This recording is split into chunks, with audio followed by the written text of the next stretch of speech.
Amém, meus irmãos. Vamos, neste momento,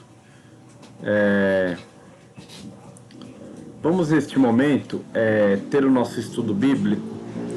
Eu vou compartilhar com os irmãos o estudo aqui.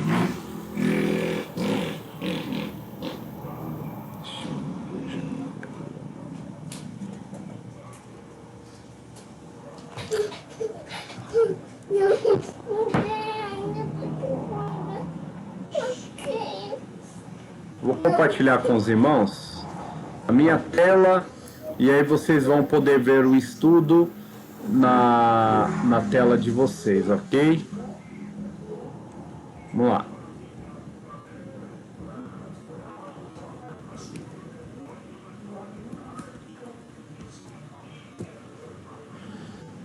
Hoje nós vamos aprender um pouco sobre vou aumentar a letra. A natureza essencial do ser de Deus. Vocês vão aprender um pouco sobre Deus, quem Deus é, como ele se revela. Nós estamos aprendendo também este assunto na escola bíblica dominical, que é o assunto baseado no credo apostólico. Então nós estamos estudando primeiramente sobre Deus, né? Creio em Deus Pai Todo-Poderoso. E agora nós vamos aprender um pouco sobre a natureza de Deus, né? O que faz parte da pessoa de Deus, como é essa pessoa de Deus, né? Vamos ver. Vamos começar dizendo que as pessoas, elas possuem, meus irmãos, uma série de concepções sobre quem Deus é. Se vocês perguntarem para as pessoas quem Deus é para elas vão dizer assim: Deus é a natureza. A natureza é Deus. Deus é um ser todo-poderoso. Deus... Então, as pessoas, elas têm diversas concepções de quem Deus é. Bom, elas de alguma forma tentam explicar este ser divino, sendo cada uma com uma visão diferente da vida, e temos então como resultado a concepção de diferentes de Deus, porque cada pessoa enxerga a vida de modo diferente. A forma como ela vai entender quem Deus é também será diferente.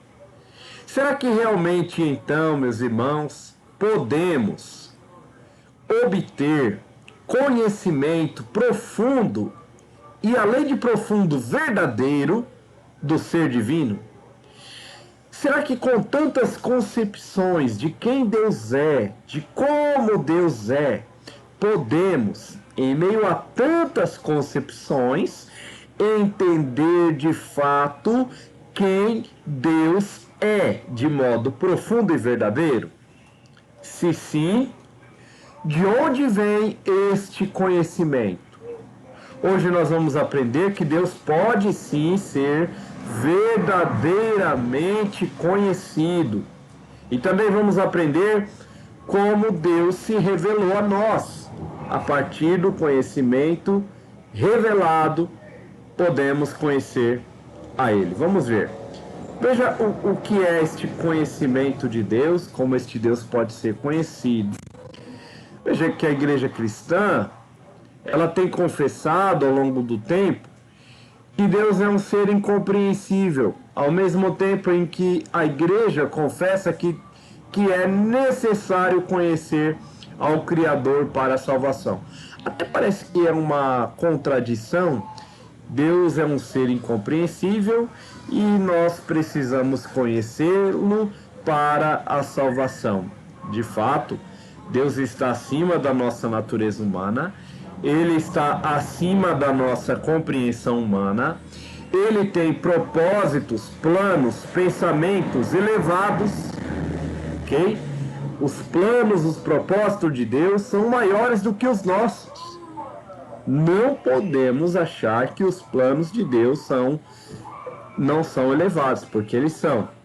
Veja, Jó, capítulo 11, versículo 7, eu vou abrir, vocês vão ver aqui. Jó capítulo 11, versículo 7. Se você quiser abrir também, você pode. Veja, eu vou aumentar a letra. Veja o que diz Jó 11, 7.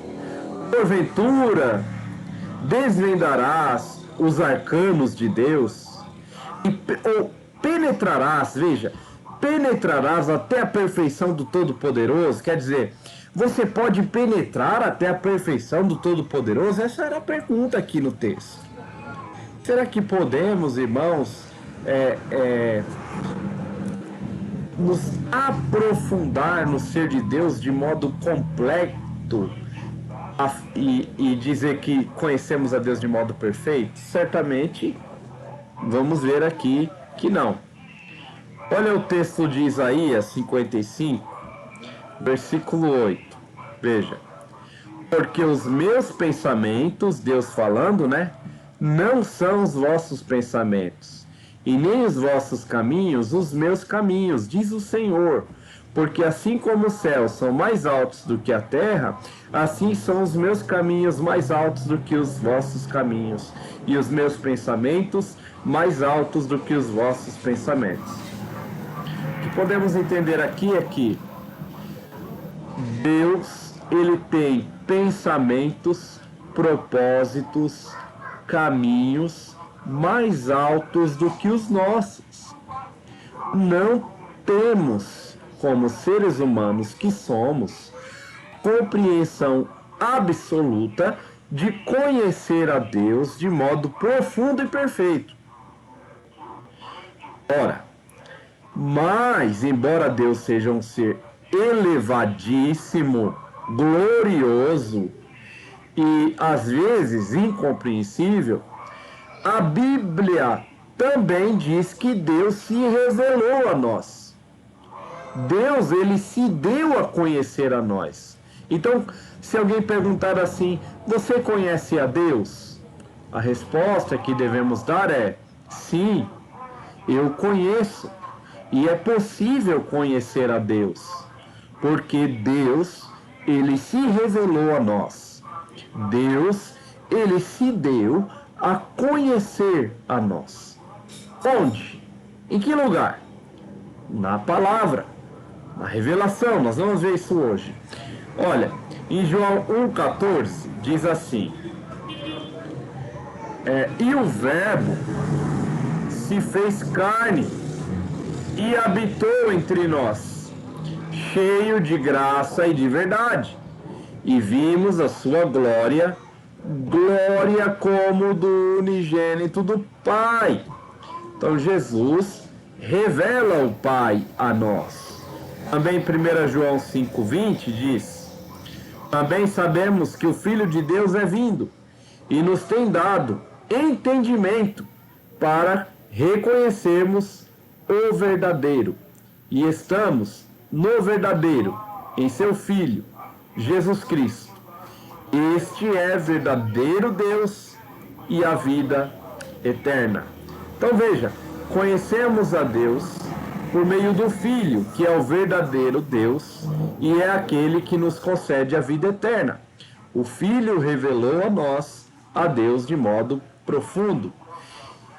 Podemos entender que Deus também ele é revelado de duas formas. Primeiro, no conhecimento inato. Isso significa que o homem, feito à imagem de Deus, ele tem um conhecimento que se desenvolve em condições naturais do seu ser. Veja, todo mundo tem a compreensão de que existe um ser soberano, criador de todas as coisas. E esta compreensão de um ser soberano, criador de todas as coisas, leva as pessoas, quando elas não têm a Escritura, a adorar o sol, a adorar a lua, a adorar a natureza, porque elas não têm a compreensão, em muitos momentos, de quem é este Deus Todo-Poderoso. Por isso, Deus se revela, irmãos, naquilo que nós chamamos de revelação especial, que é a palavra e a pessoa do Filho. Nós temos na palavra e na pessoa do Filho a revelação de Deus, de modo completo e de modo perfeito. Deus é revelado na Escritura. É por meio da Escritura que conhecemos a Deus, os seus feitos, as suas ações. Veja, não podemos conhecer a Deus por meio da revelação especial, de modo mais seguro. Agora vamos ver que essa revelação especial, ela nos mostra a Deus como um ser espiritual, pessoal e infinitamente perfeito. Veja, a confissão de fé diz que Deus é um Deus vivo e verdadeiro, infinito em seu ser e perfeições. É um espírito puríssimo, é invisível, não tem corpo, não tem membros ou paixões, não muda, é imenso, é eterno, é incompreensível, é onipotente, é onisciente, é santíssimo, é completamente livre e absoluto, e faz tudo para a glória do seu ser, segundo o conselho da sua própria vontade, que é reta e imutável. Este Deus também é amor, é gracioso, é misericordioso, é longânimo, é bondoso, é verdadeiro, é remunerador dos que o buscam. Mas também este Deus, ele é revelado na Escritura como justíssimo e terrível em seus juízos, pois odeia todo pecado, de modo algum terá por inocente o culpado. Então veja que a Bíblia revela Deus desta forma: invisível, sem corpo, cheio de amor, gracioso, mas que se ira também contra o pecado. Vamos ver alguns desses pontos. Deus é Espírito. O que significa Deus ser Espírito? Leia aí para nós, irmão Rafael, leia aí para nós. Deus é um Espírito puro. A definição que a Escritura nos fornece sobre a essência de Deus é que Ele é Espírito. Isso significa que Ele não possui forma, corpo ou matéria visível. Deus é um ser espiritual, invisivelmente glorioso. Isso, lá em João 4:23, Jesus fala à mulher samaritana que Deus é Espírito. Isso significa, irmãos, que Deus não possui corpo, forma, matéria. Quando a Bíblia diz que Deus tem mãos, não significa que Deus tem mãos igual a nós, mas que a Bíblia usa uma linguagem chamada de antropomorfia, que aponta para Deus como tendo formas humanas. O que uma mão faz? Me ajudem aí. O que uma mão faz, irmãos? O que uma mão representa? Uma mão. O que a mão representa? A mão representa ação. Tudo que você vai fazer, você faz com o quê? Com a mão, não é? A mão, ela representa a ação. Então, quando a Bíblia diz que a mão do Senhor, ela não está encolhida, nós devemos entender não que Deus tenha mãos, mas que Ele age, que Ele não está preso, que Ele não está inerte, Ele age, Ele trabalha, né? Então, quando a Bíblia diz que os olhos do Senhor estão em todo lugar, o que a Bíblia quer dizer? Que não há nada que Deus não veja, não há nada que Deus não contemple. Então Ele vê todas as coisas. É isso que a Bíblia revela, é dessa forma que a Bíblia revela a Deus. E a Bíblia diz que Deus, Ele é invisível. Olha, o único que possui imortalidade, que habita em luz inacessível, a quem homem algum jamais viu e nem é capaz de ver. A Ele honra e poder eterno. Amém. A ideia de jamais ver é ver Deus em toda a sua glória, em toda a sua plenitude. Nenhum homem pode ver a Deus em toda a sua glória e em toda a sua plenitude. Deus também é um ser pessoal. Continua lendo aí, irmã Gerlane.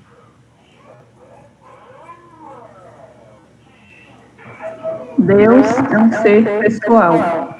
Além de ser um espírito puro, Deus é um ser pessoal. Isso significa que ele possui inteligência, moral, poder de decisão, vontade, sentimentos, poder de se comunicar, etc. Deus não é um ser impessoal. Ele fala e se relaciona com sua criação. Então veja, algumas religiões vão dizer que o Espírito Santo, ele não é Deus, mas ele é uma força ativa, né? Mas a força ativa, ela não pode falar. Nós vemos que o Espírito Santo fala. Uma força ativa não pode ter vontade. E vemos que o Espírito Santo, ele concedia dons segundo a sua vontade. Uma força ativa não tem sentimentos. E a Bíblia diz que o Espírito Santo pode ser entristecido. Não entristeçais o Espírito Santo. Logo, podemos entender que o Espírito Santo é, sim, pessoal. Da mesma forma como Deus o Pai é pessoal. E da mesma forma como Deus o Filho é pessoal.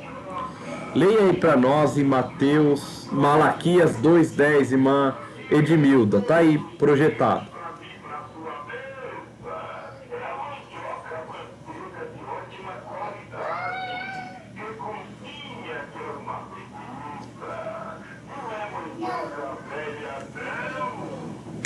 Olha só, nós não temos o mesmo Pai, não nos criou o mesmo Deus.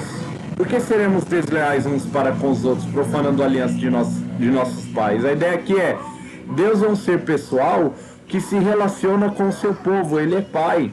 Por isso podemos ter certeza de que o nosso Deus não é uma mera força ativa, ele é um ser pessoal. Vamos ver que Deus também é um ser infinitamente perfeito. Infinitamente perfeito. Leia mais uma vez aí, irmão. Quem é que tá aí? Pode ler para nós, irmão. Deixa eu ver quem tá aqui.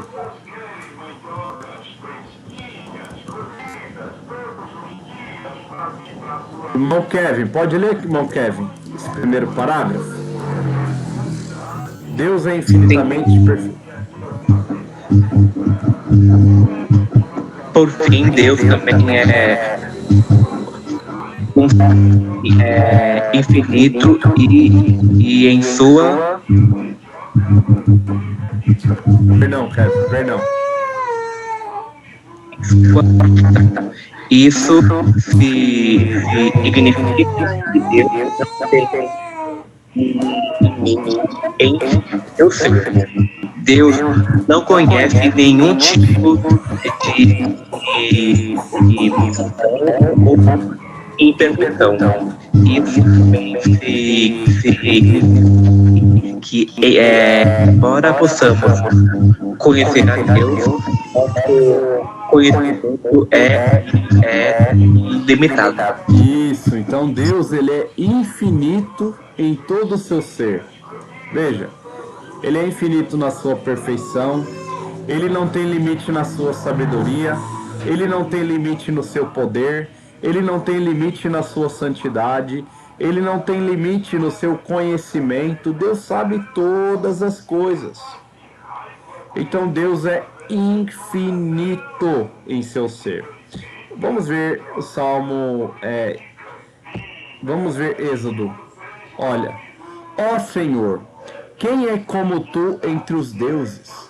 Quem é como tu, glorificado em santidade, terrível em feitos gloriosos, que opera as maravilhas? Então, quem é?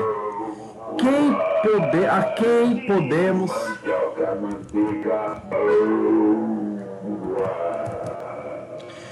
A quem podemos comparar o ser de Deus? Ele não tem comparação com ninguém, meus irmãos. Não podemos comparar Deus a ninguém. Ele é infinito, ele é grandioso, ele é glorioso, ele é pessoal, né? O nosso Deus é um Deus espiritual, perfeito. Este é o nosso Deus a quem servimos. Por isso, queridos irmãos, aquele salmo que lemos no começo, o Salmo 77, no momento de angústia, de dor, de sofrimento, devemos olhar para este Deus que não tem limitação. Devemos olhar para este Deus que é perfeito no seu ser, nos seus planos, nos seus propósitos. Embora estejamos sofrendo, devemos entender que o nosso Deus governa tudo e até em nosso sofrimento Ele tem um propósito santo e justo. Devemos nos achegar a Deus porque Ele é um Deus pessoal, que se comunica conosco, que fala conosco pela palavra.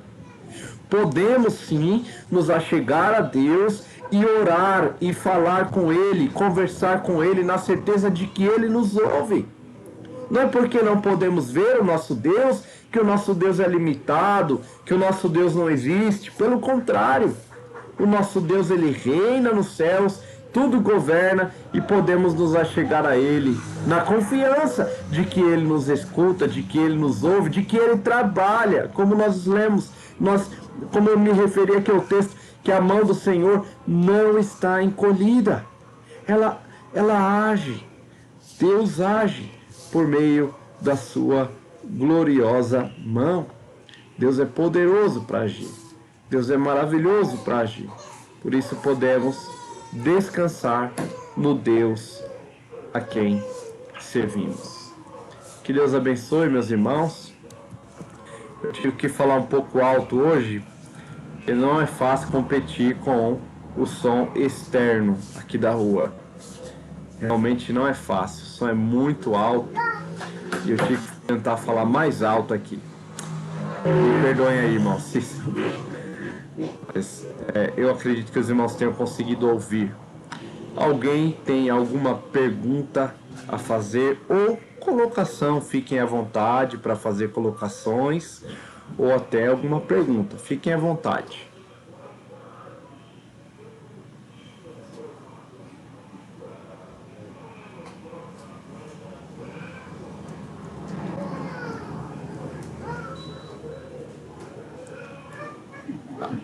Pastor William. Sim.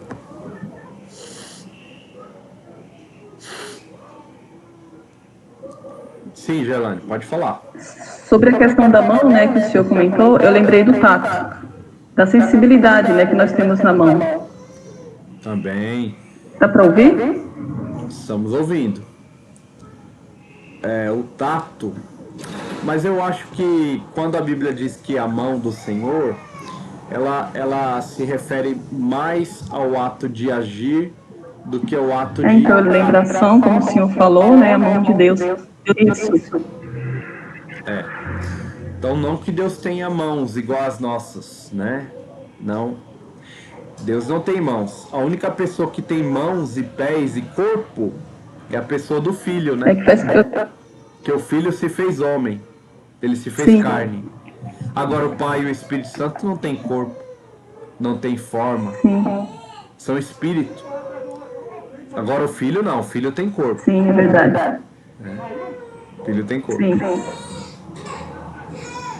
Ok? Sim. Mais alguma colocação ou pergunta, meus Era irmãos? isso. Ok. Muito bem, irmã Gelane. Não? Então, irmãos, vamos orar, agradecendo a Deus por nossa reunião de oração, pedindo ao Senhor que continue nos abençoar no restante desta semana. Vamos orar? Pai eterno, te louvamos, te bendizemos e te agradecemos por esta reunião de oração.